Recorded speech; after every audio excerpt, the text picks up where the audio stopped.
네. 오늘 저희는 당신이 보내주신 자료들을 바탕으로 슬로베니아의 심장부죠.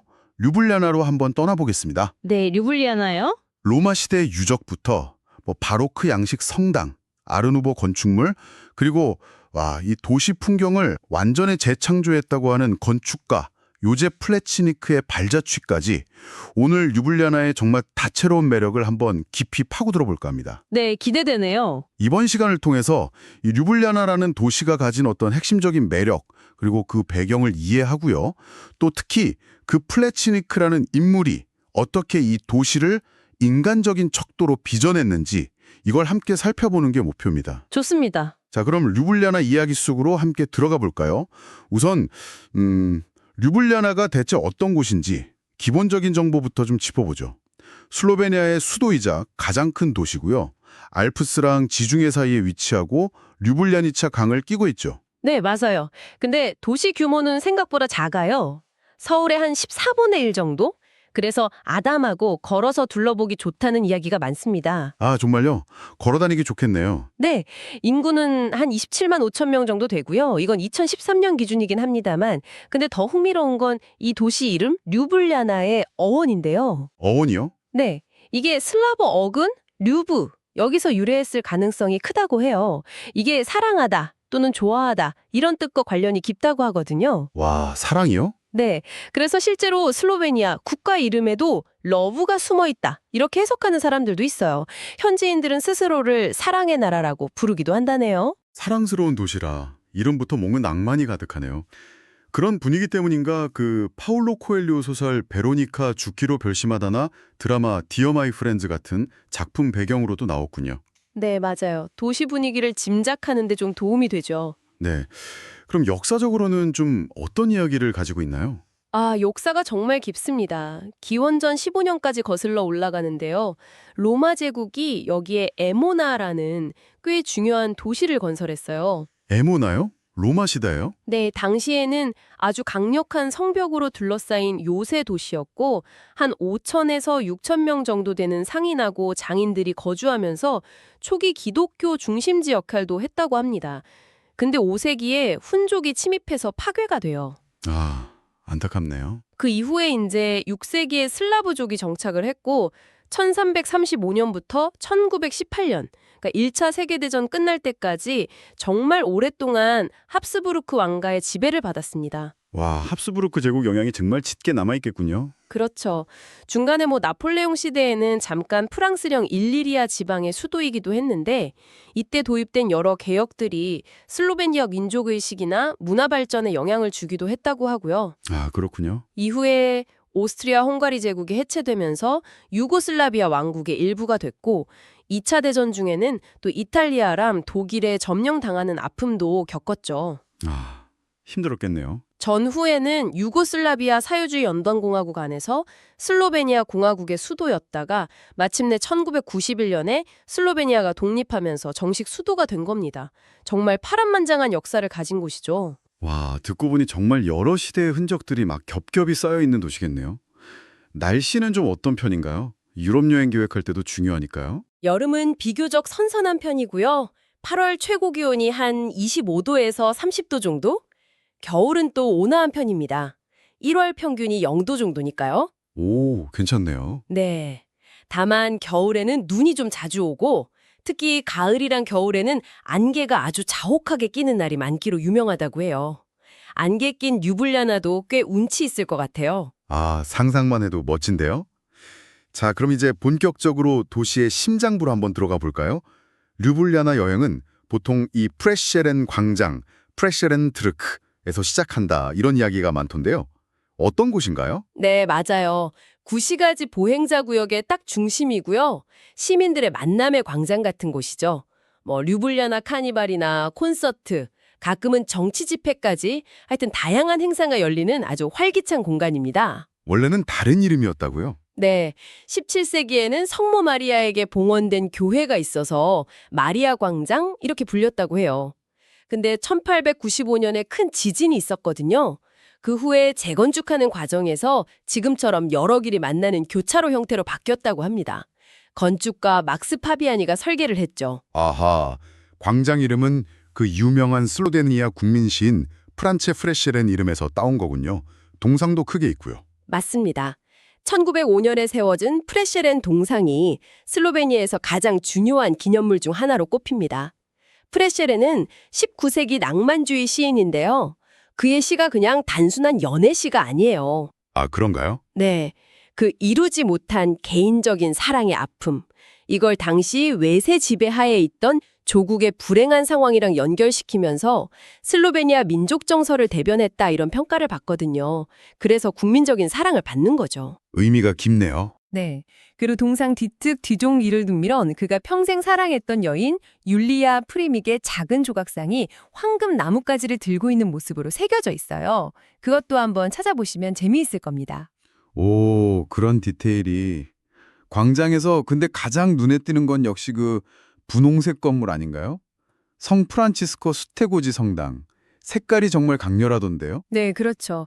17세기 중반 1646년에서 60년 사이에 지어진 초기 바로크 양식 성당입니다. 원래 있던 교회가 화재로 좀 손상돼서 새로 지은 거죠.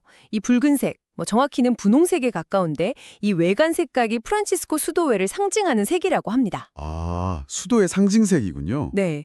그리고 내부 중앙재단은 조금 이따가 이야기 나올 로바 분수 만든 조각가 있죠. 프란치스코 로바. 그 사람 작품이라는 점도 흥미롭고요. 오, 연결되네요. 프레시렌 광장에서 조금만 걸으면 메스트니 광장, 시청 앞 광장이 나온다고 하셨죠? 여기는 또 분위기가 어떤가요? 여기는 구시가지의 또 다른 주요 광장인데요. 이름 그대로 시청 바로 앞에 있습니다. 프레시렌 광장이 좀 탁 트인 느낌이라면 여기는 좀 더 아늑하고 중세적인 분위기가 느껴져요. 아, 분위기가 다르군요. 네, 주변 건물들도 좀 고풍스럽고 노천 카페나 레스토랑이 많아서 잠시 쉬어가거나 식사하기 좋은 곳입니다. 이 광장의 명물은 바로 그 로바 분수라고 들었습니다. 사진으로만 봐도 정말 아름답던데요. 네, 맞아요. 18세기 중반 1751년에 이탈리아 출신 조각가 프란체스코 로바가 만든 걸작이죠. 로마 나보나 광장에 있는 베르니니의 유명한 4대강 분수. 여기서 영감을 받고 또 판테온 앞 분수를 모델로 삼았다고 알려져 있습니다. 아, 베르닌이요? 네, 분수에는 슬로베니아의 3개강, 사바, 크르카, 류블리아니차 강을 의인화한 조각상들이 있는데 아주 인상적이에요. 다만 지금 광장에 있는 건 2006년에 국립미술관으로 옮겨진 원본을 대신해서 설치된 아주 정교한 복제품입니다. 아, 그렇군요. 진품은 미술관에 잘 보존되어 있군요. 그럼 이 근처에 또 도시의 주요 랜드마크 중 하나라는 성당이 있다고 하던데요. 맞습니다. 성 니콜라스 대성당, 류블량스카 스톨린사입니다. 공식 명칭은 성 니콜라스 교회인데 워낙 규모도 크고 중요해서 보통 대성당이라고 부르죠. 네네. 원래는 13세기에 고딕 양식으로 지어졌다가 1469년에 화재로 소실된 후에 18세기 초 1701년에서 1706년 사이에 로마에 있는 예수의 본부 성당, 제수성당이라고 있거든요. 그걸 모델로 삼아서 아주 화려한 바로크 양식으로 다시 지었습니다. 바로크 양식이군요. 네, 녹색 구리돔하고 쌍둥이 종탑이 멀리서도 눈에 딱 띄는 그런 이정표 역할을 합니다.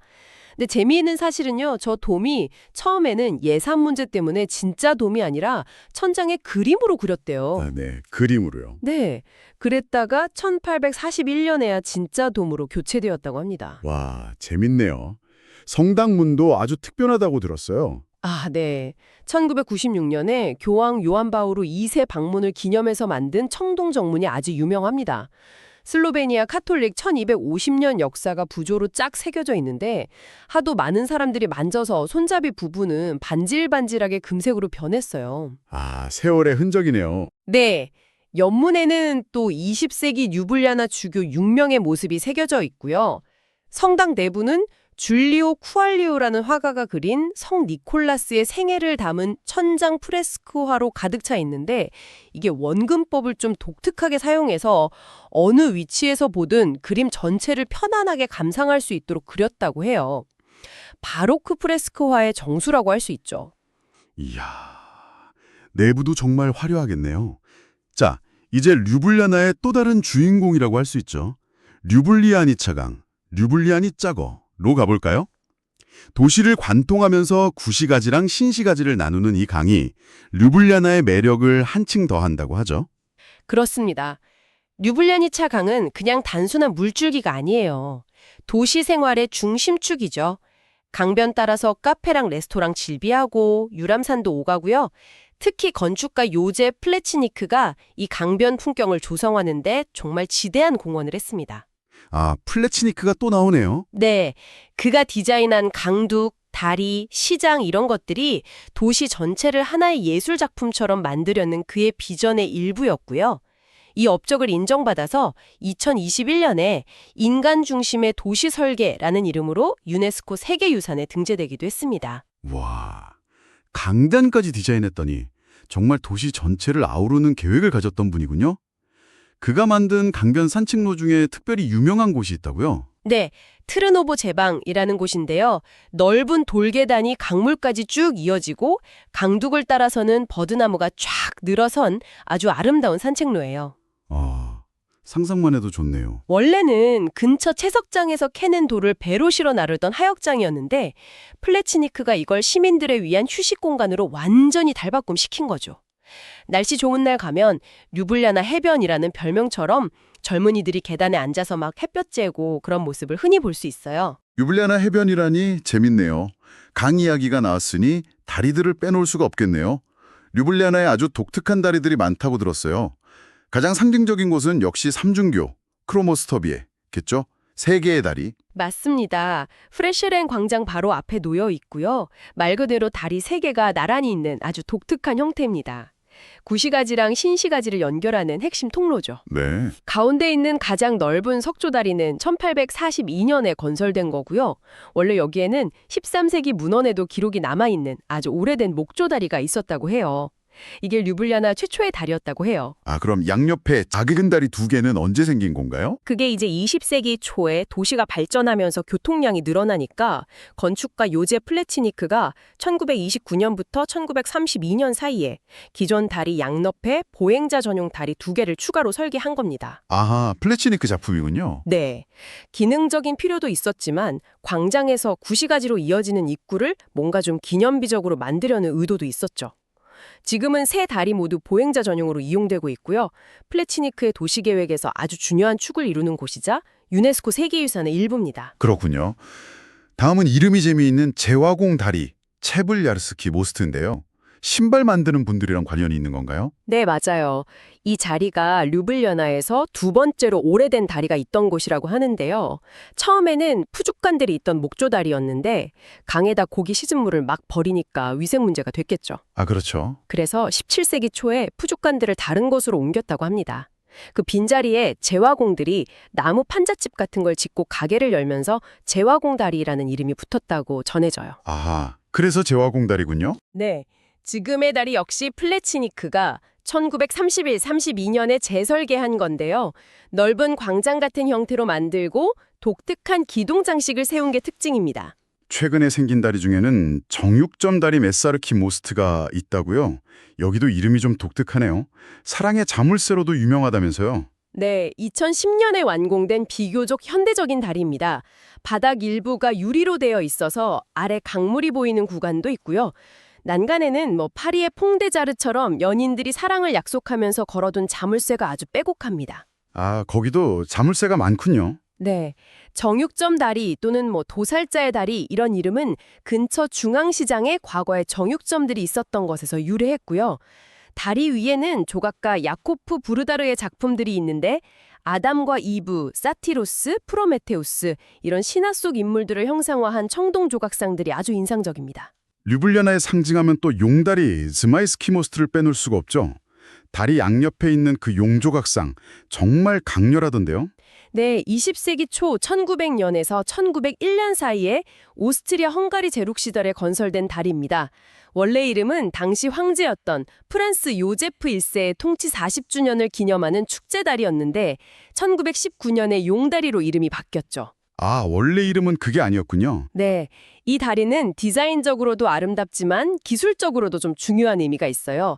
당시 혁신적인 공법이었던 철근 콘크리트, 멜란 시스템이라고 하는데 이걸 사용해서 만든 초기 교량 중 하나였고 슬로베니아 최초로 아스팔트 포장이 된 다리이기도 합니다. 오, 기술적으로도 의미가 있네요.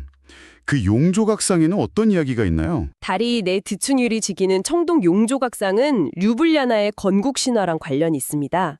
그리스 신화에 나오는 영웅 이아손 아시죠? 네, 알죠. 황금양털. 네, 그 이아손이 황금양털을 찾아서 콜키스로 갔다가 돌아오는 길에 이곳을 지나게 됐는데 그때 이 지역 호수랑 늪지대에 살던 용을 물리쳤다는 전설이 있어요. 그 용이 바로 류블리아나의 상징이 된 거죠. 아하, 그 전설 속의 용이군요. 네, 재미있는 속설로는 처녀가 이 다리를 건너면 용들이 꼬리를 흔든다는 이야기도 전해져요. 정말요? 네, 근데 어떤 사람들은 용 모습이 좀 무섭다고 시어머니 다리라고 부르기도 한답니다. 시어머니 다리라니 재미있는 별명이네요. 다리들 사이에는 또 플래치니트의 작품인 중앙시장, 트르지니스카가 있다고요? 네, 그렇습니다. 류블리아니차 강변을 따라서 길게 늘어선 2층짜리 시장 건물 역시 플래치니크가 1940년부터 1944년 사이에 설계한 겁니다. 원래 이 자리에는 1895년 지진으로 손상된 오래된 수도원 건물이 있었는데 그걸 철거하고 플래치니크가 강변 풍경과 조화를 이루는 시장 건물을 구상한 거죠. 네. 강 쪽으로는 반원형 창문들이 쭉 줄지어 있고 길 쪽으로는 우아한 기둥들이 늘어선 복도, 컬로네이드라고 하죠. 그게 이어집니다. 르네상스 건축에서 영감을 받았다고 해요. 시장은 아주 활기가 넘치겠군요. 어떤 것들을 주로 파나요? 야외 광장? 이게 보드니코브 광장이라고 하는데 역시 슬로베니아 시인 이름입니다. 그 광장이랑 실내 시장으로 나뉘는데요. 신선한 과일, 채소, 꽃, 유제품, 빵, 육류, 생선, 꿀, 허브, 공예품까지 정말 다양한 물건들을 만날 수 있어요. 현지인들의 삶을 엿볼 수 있는 아주 좋은 장소죠. 네, 시장 구경 재밌겠네요. 아, 그렇군요. 정말 도시 곳곳에 이 요제 플래치니크의 이름이 계속 등장하네요. 그가 류블리아나에 미친 영향이 대체 어느 정도인지 좀 구체적으로 설명해 주실 수 있을까요? 자료에서는 그의 중요성이 계속 강조되던데요. 네, 플래치니크, 요제 플래치닉. 1872에서 1957은 류블리아나를 새로운 아테네로 만들고자 했던 건축가이자 도시계획가였습니다. 비엔나나 프라하에서도 중요한 건축 프로젝트를 맡았었지만 1921년에 고향인 류블리아나 대학 건축과 교수로 부임한 이후에는 정말 도시 전체를 하나의 유기적인 예술작품으로 만드는 데 헌신했다고 볼 수 있어요. 새로운 아테네라. 네, 그의 스타일은 고대 그리스나 로마 같은 고전 건축 요소들을 빌려오되 그것들을 굉장히 독창적이고 때로는 좀 장난스럽게 재해석하고 조합하는 것이 특징입니다. 그냥 단순히 건물을 짓는 걸 넘어서 광장, 거리, 강변, 다리, 공원, 심지어 가로등이나 벤치 같은 아주 작은 요소까지 세심하게 디자인해서 인간적인 척도, 휴먼 스케일을 가진 도시를 만들려고 노력했죠. 인간적인 척도라는 말이 참 인상 깊나요?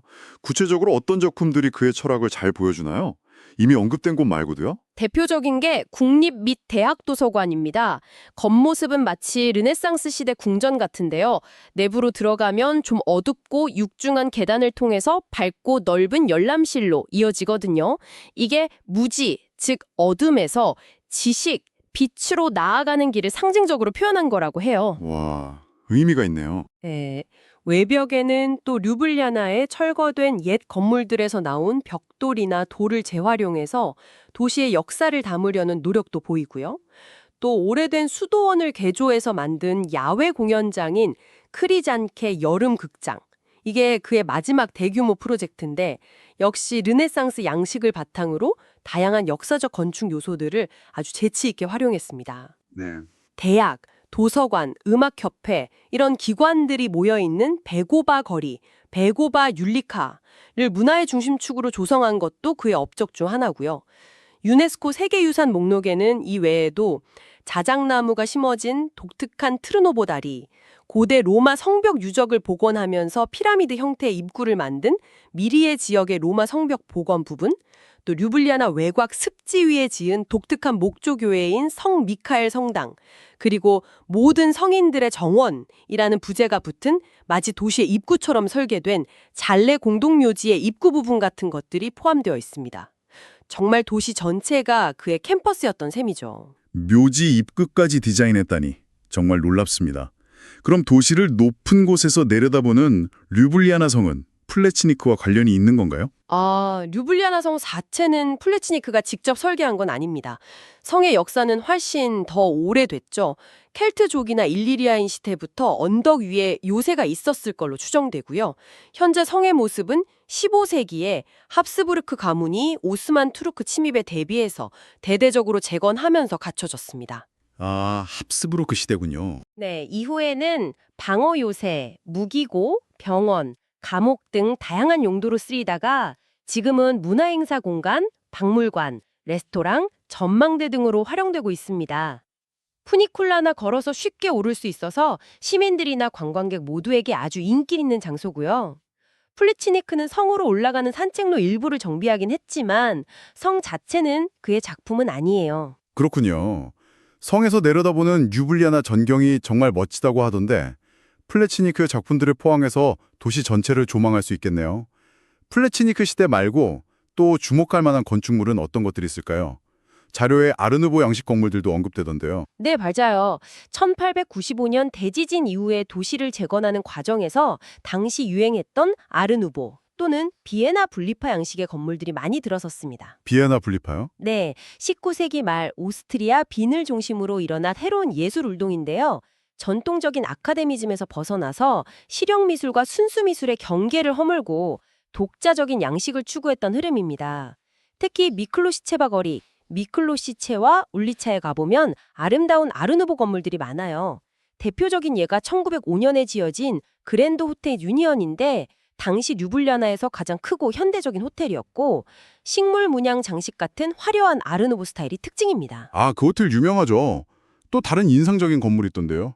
그 슬로베니아 국기 색깔을 사용했다는.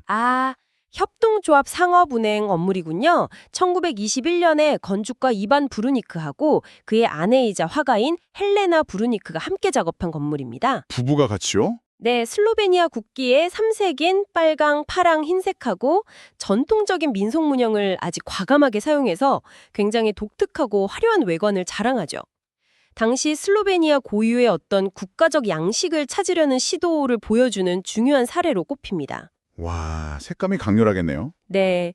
그리고 1933년에 완공된 네보티지니크는 마철루라는 뜻인데요. 이름 그대로 당시 중앙 유럽에서는 꽤 높은 약 70m 높이의 건물이었습니다. 아르데코하고 신고전주 양식이 혼합된 멋진 건물이고요. 지진에 대비한 설계라든지 당시로서는 혁신적이었던 엘리베이터 설치 같은 게 주목할 만합니다. 맨 위층에는 전명 좋은 카페가 있는데 지금도 운영 중이고요. 오, 카페 가보고 싶네요. 도시의 녹지 공간으로는 19세기 초에 조성된 가장 큰 공원인 티볼리 공원, 티볼리 파크가 있습니다.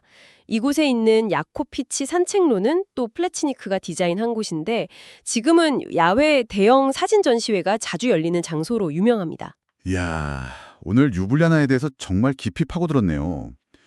로마 시대의 에모나에서 시작해서 합스부르크, 나폴레옹 시대를 거쳐 현대 슬로베니아 수도가 되기까지의 그 역사적인 층위, 또 사랑스러운이라는 이름과 어울리는 아기자기하고 낭만적인 분위기, 도시를 가로지르는 류블리아니차감과 그 주변 풍경, 그리고 무엇보다도 도시 전체를 자신의 비전으로 빚어낸 요세 플레치니크라는 건축가의 존재감까지 정말 다층적인 매력을 가진 도시라는 생각이 듭니다. 맞습니다.